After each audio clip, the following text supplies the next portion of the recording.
আজ দুপুরে রান্না করেছিলাম শোল মাছ দিয়ে লাউ। আসসালামু আলাইকুম, কেমন আছেন আপনারা সবাই?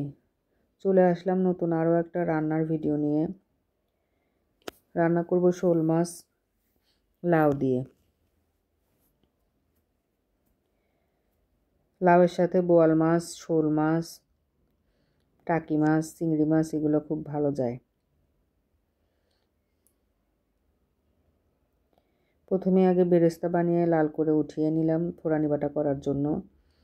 এখন দিয়ে নেব মশলা কষানোর জন্য পরিমাণ মতো পানি, কাঁচামরিচ ফালি করে রাখা, স্বাদ মতো লবণ, জিরা পেঁয়াজ বেটে রাখা, ধনিয়ার গুঁড়া, হলুদের গুঁড়া, মরিচের গুঁড়া। সব মশলা দেওয়া শেষ। মশলাগুলো ঢেকে দিয়ে ভালো করে কষিয়ে নেব।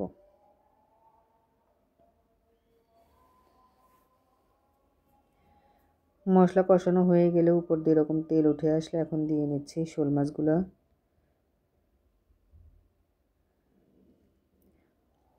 মাছটা আমি কিছুক্ষণ সময় ধরে কষিয়ে নেব।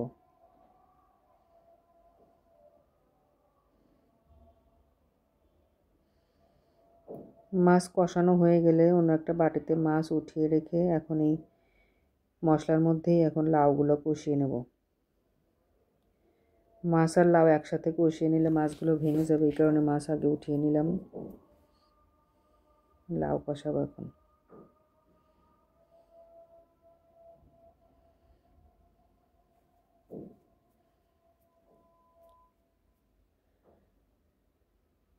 কিছুক্ষণ ঢেকে দিয়ে লাউটা কষানো হয়ে গেলে এখন লাউয়ের মধ্যে আমি ঝোলের জন্য পরিমাণ মতো পানি দিয়ে নিলাম আর কষানো মাছগুলো উপর দিয়ে দিয়ে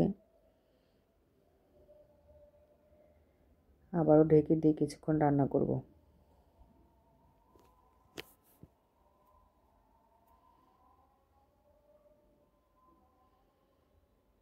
ফোড়ানি বাটাটা দিয়ে নিলাম লাউ রান্না হয়ে আসার কিছুক্ষণ আগে।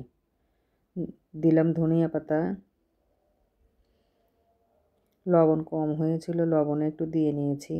আর রান্নাটা আমার হয়ে গেছে। আল্লাহ হাফেজ।